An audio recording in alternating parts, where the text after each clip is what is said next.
Hi, Revere, and welcome to our Revere Veterans and Community Show. Today I have a special guest. His name is Randy Abel, and he's a veteran of the Iran conflict in 1978 under President Jimmy Carter, and he is an Army veteran with the rank of E2. So, Randy, please tell us about your experience. Well, when I went in as a 95 Bravo, which was a military policeman. Then I decided to change and become to go into the infantry unit. I was a frontline mechanic, so if anything happens, that I was the first ones. We were the first ones to go. And then, as a matter of fact, that was when Jimmy Carter was the president, and then President Reagan became then. Right. Got all the prisoners out. I didn't have to go, which I was thankful for that. Right, Randy, and talking about the Iran crisis, this just came up recently, about a few days ago, that the United States government refused the Iran's government to send their ambassador to the UN because he was one of the hostage takers that happened in 1978. That is correct. Right, and we tried to liberate the hostages. Could you tell us about some incidents that might have happened then that you know of? Well, they kept that more or less hush-hush. For certain reasons, I don't know. Security reasons, right? The public to know. Right, and I think some of the boys got killed trying to save them there. I think it was another helicopter that came in and rescued. Right, they tried to go in there, and the helicopter crashed with our men on it. As you know, since we're a veteran show, and you're a veteran, and your family is a veteran, your father and grandfather. So let's talk about your grandfather in World War II. Yes, my grandfather had the Purple Star, the Bronze Star. I don't remember my grandfather too much, but I do remember those medals in the drawer. He was a World War I veteran then? That is correct. Okay. So my father was World War II. Right, and you were Iran, and I'm World War II also. So thank you very much. No, I thank you for your service. And by the way, to show our appreciation about the Revere TV studio, the Revere Veterans Service, the fire department, the police department, and Stop and Shop, who donated the flags to us, we'd like to present you as a token of appreciation. Thank you very much. The flag that you so honorably tried to save our country with. So thank you, Randy. Okay. By the way, I'd like to talk about your family for a while. You've got some daughters and grandkids, I believe? I have a 28-year-old daughter. Her name is Amanda Marie Abel. And I have a granddaughter, Gianna Marie Abel. They live in Cape Coral, Florida. I also have a 21-year-old daughter that lives with me, who I've raised for the past 18 years myself, due to the fact that her mother passed away from cancer, which it was all sad. But I'm very proud of her. She's in school, she's going to college, and she works. And I'm very proud of her. What is she taking up at college? I think you mentioned something about... She has 2 courses right now, criminal justice. She doesn't want to do that. She's changing it next semester to business management school. Oh. That's a 4-year school that she wants to go to. Right. By the way, I was a good soldier, and the reason I want to mention that to you, because the next question that I'm going to ask you is I don't want you to come after me, because you were in the MPs, correct? Correct. Okay. And the job of the MPs was? To watch the base, and if there's any disturbances, they send us to go there. And if there's any problems, we have to arrest people. That's right. And we have a lot of police veterans who were also MPs, and some fire veterans who were MPs. Right, that is absolutely correct. Did you have to go to school to study, in the Army? Yes, it's basic training, which is 3 months, and then it's AIT training, which is another 2 to 3 months. Right. Was you an MP during your whole Army career, or you branched out? Nope, I was MP part of it. I'd say almost 6 months of it. And then I became a infantry unit frontline mechanic, company 11th Engineer Battalion out of Fort Belvoir, Virginia. And what did you do as a mechanic in the infantry? Fixed the trucks. They taught us how to fix the trucks in case we had to go. And as a frontline mechanic, you have to go with the infantry right away. The first ones that are involved. Now, you grew up in Revere, so tell me, correct. What was it like when you was a young man? In Revere, it was very peaceful living in Revere. You sure it was Revere you grew up in? That's correct. I Oh, grew up off of Shirley Ave, Centennial Ave, DeHome Street, and Campbell Ave. Is that was your area there? That's correct. Well, it's changed a lot since then. Oh, it most certainly has. It most certainly has. And right now, we got a great mayor who's doing a lot of improvements for our city, too, by the way. As a matter of fact, I think I went to high school with him. Mayor Dan Rizzo? That's correct. He's a Navy veteran, you know. I didn't even know that. Yep, I did not know that. He spent 6 years in the Navy. Wow. So he's a real Navy veteran. That's very good. Right. So let me tell you, we have a lot of things going on in Revere. And you see it. What would you like to see Revere do coming up in the future? If you were the mayor, let's say you were the mayor, what would you do for the city of Revere, Randy? Clean up all the violence, clean up all the drugs. All these young kids are dying from drugs, and it's not right. No, you're right. We have a great police officer. You know him, well, former police officer, Mickey Casoli. He was always say no to drugs. He has a... I think I went to a school at Casoli. I don't know if his name was Mickey. I thought it was a Michael Casoli. I'm not Probably sure. it is Michael, but they call him Mickey, I guess. So he does a lot for the work on the drugs, too. Right. What I would like to do, if it's okay with you, is to spend a few minutes talking about our senior center. By the way, you're not 60 yet, are you, Randy? No, I'm not sure. Otherwise, I would have asked you to come down to our senior center and have lunch with us. But you have to be 60 and over. Not yet. A few more years to go for that, sir. And I have a bunch of veterans at our senior center. Some of them were in the Korean War. I myself, I'm a senior at the senior center. I'm a World War II veteran, but I'd like to talk about the other veterans. That's fine. So we can put up some pictures on the board. And the first one that we see, I'll let you know who they are. So, Serge, is there a chance we can get some pictures up on the veterans? Right. Now, if you look behind me, this gentleman that you see behind me on the screen right here is a real senior. His name is Alfred Tranfaglia. He was a corporal of the 2nd Engineering Battalion. He took his basic training in Fort Hood, Texas.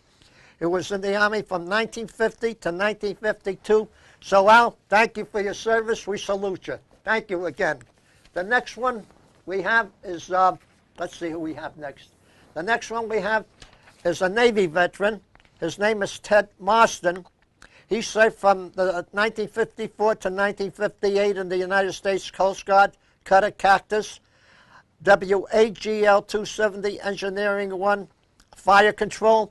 So, Ted, thank you for your service, and we salute you too. And the last one, but not least today, is a gentleman by the name of Walter Pfeiffer, who happens to be a dear friend of mine. And he was a Korean veteran of the U.S. Navy Seabees from 1950 to 1954.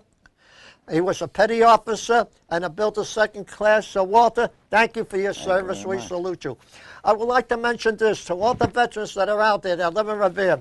If you send us a picture, email it to us to rvc@reveretv.org. Send us your picture, and on the back, write your service. For example, your name, the war you were in, the years you were in, your rank, and we'll put it on the air. Now, these pictures will also go to the Paul Revere School. So if you get a chance, you email us one too, and we'll put it on the air, send it over to the Paul Revere School, and in November they honor the veterans, and they'll honor you, and they'll honor these. So thank you out there. Thank you very much. Now I want to get back to you, Randy. Okay. Tell us a little about your education to begin with. Well, I went to Revere High School. You didn't go right from kindergarten to high school. No. Okay. No. I know you're smart, but I didn't think you were that smart. Okay. I mean, as your youth growing up, and then your Growing up, I think I went to the Walcott School first. Stop right there. My son Barry, he also went to the Walcott School. And then it was the Liberty School. Yep. And then we had to take a course from the Liberty School back to the Walcott School. I don't remember what course it was. And then from there, it was to the Revere High School, the new one that was built. And I graduated there, started working for my father right out of high school because I wanted to buy my own car. And then a friend of mine asked me what I was doing, and I said nothing, kept asking me, and I kept saying, working, working. So I ended up joining the service with him. And I just, matter of fact, I was on Facebook, and I haven't talked to him in 30-something years, and we're talking now. That's good. You know, and it felt real good to see somebody or talk to somebody that I went into the military with.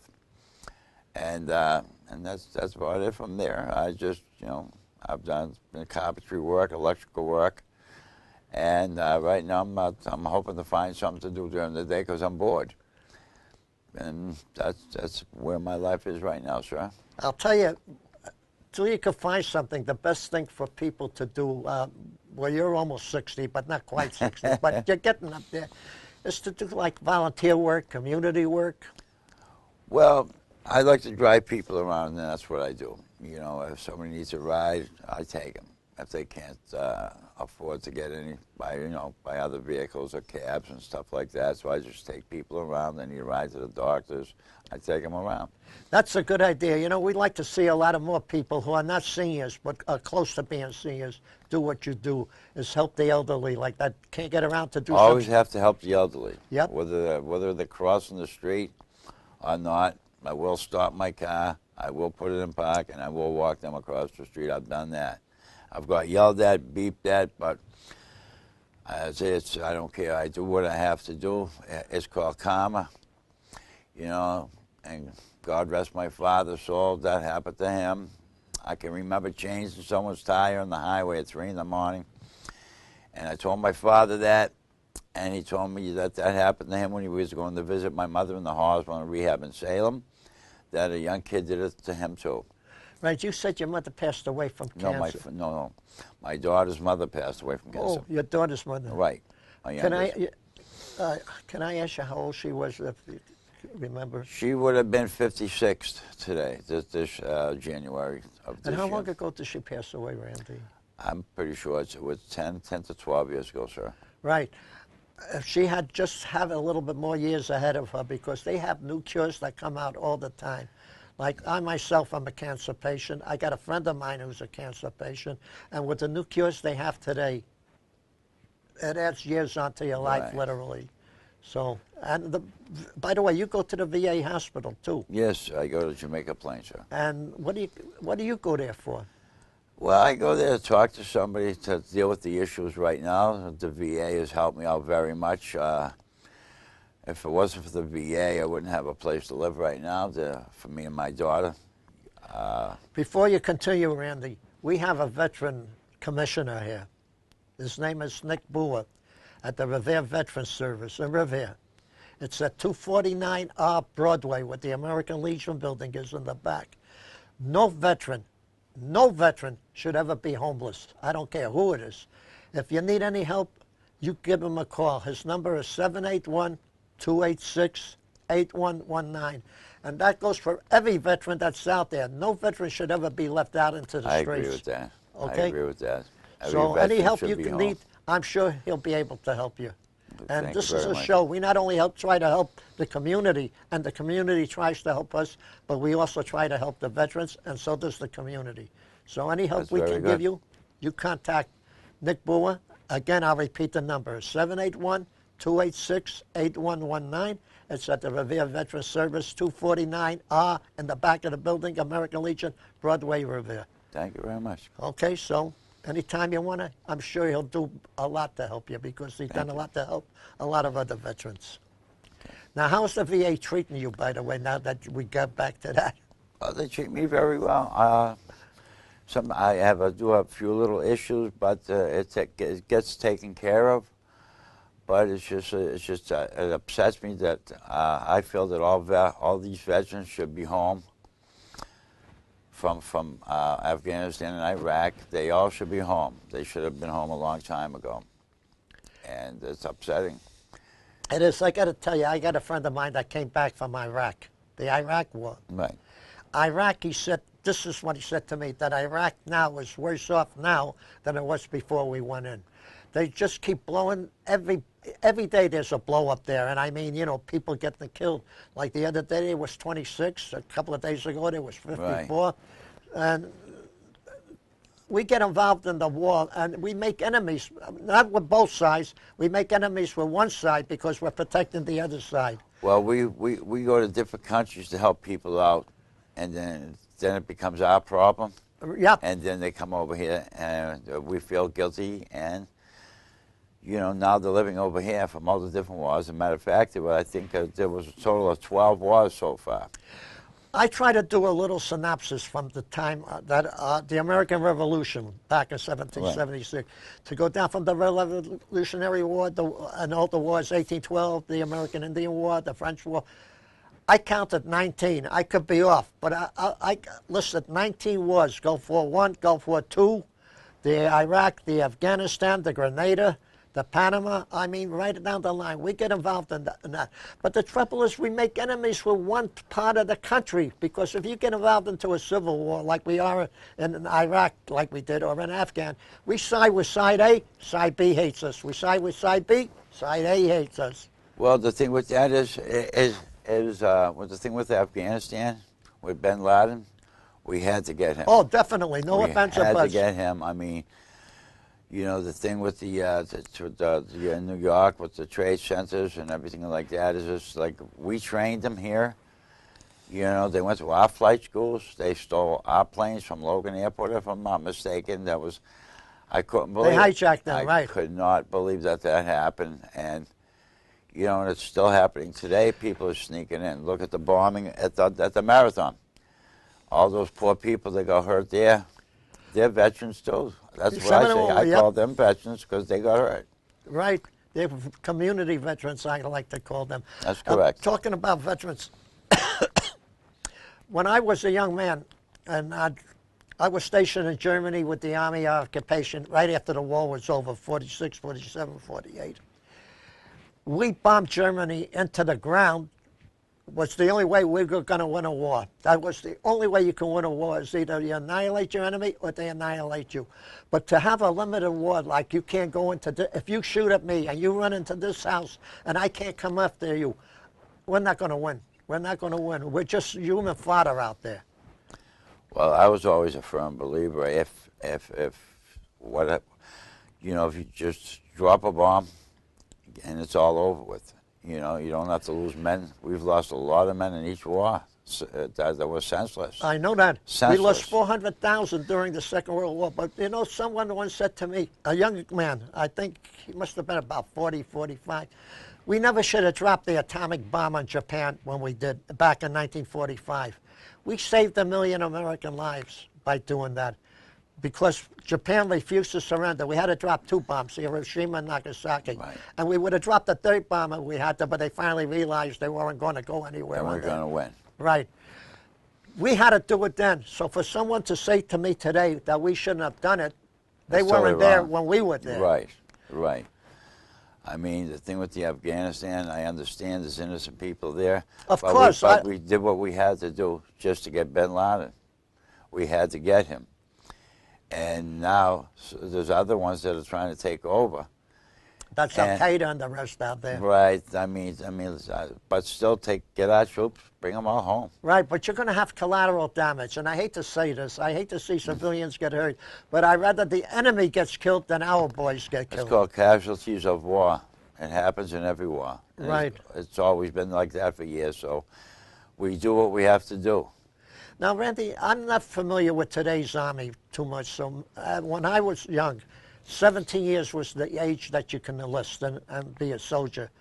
Is it still 17 today, or they raised it to 18? Well, I happen to know a young gentleman. I'm not going to mention his name. He had a choice, and he chose to go in at the age of 17. And he went in? He went in after he's been to Afghanistan and Iraq. He's got the Purple Heart. He's been shot twice. Now he's home, and I'm trying to help him out to see somebody at the VA in Jamaica playing, because he needs to be back on his medication because he has flashbacks. Oh, and he's 25 years old. He's going to be 26, and it's wrong. Totally wrong for someone to go in at the age of 17 and to see what to do what he had to do for the country. But these young kids today, this is why we're alive in this country. I know that. Today's Army is strictly volunteer since we have no draft. Right. Right? But during my time, when I went in, and I remember, because I wasn't in a 41 and 41 when Japan bombed Pearl Harbor, and they called for people to come to enlist in the Army. There were so many that came, kids, elderly men, young men. The blocks were miles around just to save our country at that time. That's what it was like in I those signed up because I wanted an education out of it. I used the GI Bill. Did you too? Right. Not afterwards, but that's why I signed up. I went in with my best friend. He was going there, so I figured I might as well join him too. So I did. Where did you take your basic training, if I may ask? Fort McClellan, Alabama, which is that base has been closed for years. Oh. And it's not called 95 Bravo now. It's called 35 Charlie for military police, I'm pretty sure. Oh. 35 Charlie. And mine was taken in Fort Dix, New Jersey. That's where I took my basic. That's a good base. Yep, right outside of Trenton. Right. I know exactly where it is. And I used to love it. At 4:30 or 4 o'clock, reveille, they used to wake us up.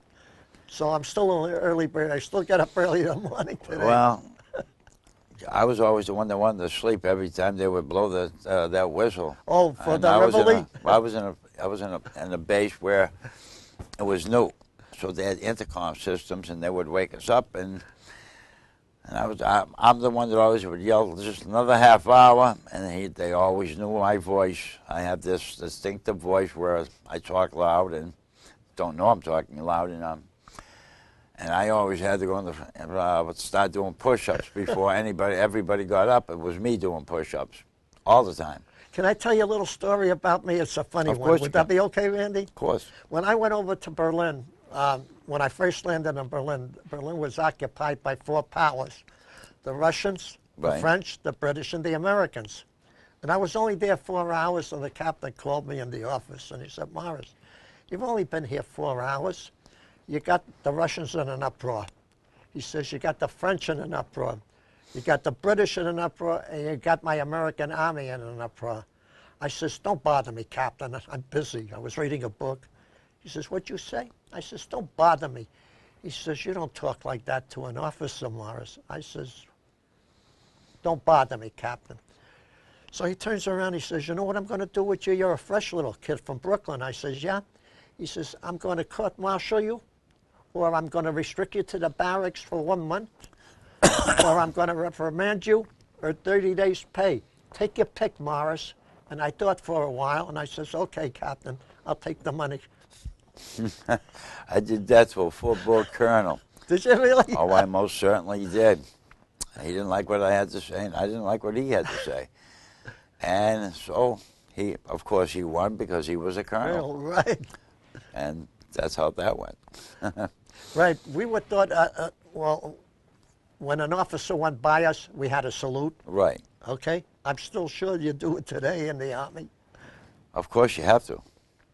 The thing that I liked about the Army is if you were a good soldier, and I was really a good soldier, I got the Good Conduct Medal and everything for that, that they wanted to send me to, but they had the 90-day wonders then, the OCS Office Candidate School. I think that's... I think I was 19 or 19 and a half. But I didn't want to make the Army a career. I'm sorry that I didn't make the Army a career. I didn't either. But I didn't want to make it a career. But I tell you, I loved the life of it. And then when I got out of the service, the State Department sent me a telegram to go to work for them. So I did work for them for a year or 2 on there. So what do you do with yourself now? Well, now I'm trying to find a place back in Saugus, because I like Saugus, Melrose area. You mean you prefer Saugus over this lovely city of Revere? Well, right now I live in Lynn, and I'm from Revere all my life. I miss Revere, but Revere has changed over the past years. It's Revere Beach especially. I mean, I hang way down the other end where nobody goes. By the Point of Pines down there? Right. I like that area. Nobody goes down there. I don't like to be bothered. You know, people from all around come down here, and then you have your problems. I got to tell you a human interest story. Many, many years ago, I had a beautiful dog, an Irish setter. Beautiful Irish setter, many years ago. And at that time, when they read the electric meter, was on the side of the house. Right. So the electric man went in, read the meter, but he forgot to lock the gate. I let my Frisky out, which was the Irish setter, and she disappeared. We went looking for her. We couldn't find her. We put an ad in the paper. We couldn't find her. We put little pictures on the poles. Right. Couldn't find her. My wife says to me, it was a hot June day, she says, Morris, let's take a walk down Revere Beach between Shirley Avenue and the circle going toward Winthrop. Shirley The Avenue. Beachmont Circle you're talking about. The Right, one down there, right. by going toward Winthrop. We're walking along the beach. My wife looks, and she sees an Irish setter. So she yells out, Frisky! And the tail started wagging and the thing. So we went over to the guy and we asked him if that's his. But the dog was hopping on us and wagging Right. and looking at my wife because she loved her. He says, that's his Irish setter. So I said, she had a little white spot under here. So I looked under there, and sure enough, there was the white spot. So I said to him, let me call the police, because I believe that's my dog, and we'll settle it, because we don't want to start a brawl here. The minute I mentioned the police, he turned the Irish setter over to us. It was your dog. So we were just lucky to Right. have the beach to be down on a particular day, particular time, and we got our dog back. My father had we had a beagle, and I was doing a job with my father just per se out in Dorchester. The dog would take off, and the dog always knew when it was around 4:45 to come back to leave. And I couldn't believe it, could not believe it. Right, Randy. So I got to say, we've only got about a minute left. I'd like to use that. So let me thank you for coming on the show. God bless you, Randy. God bless you, sir. Thank you, and thank you for your service. You too, sir. God bless our troops, the people of Revere. Bring them all home. Bring them all home. Our great city, and especially the United States of America.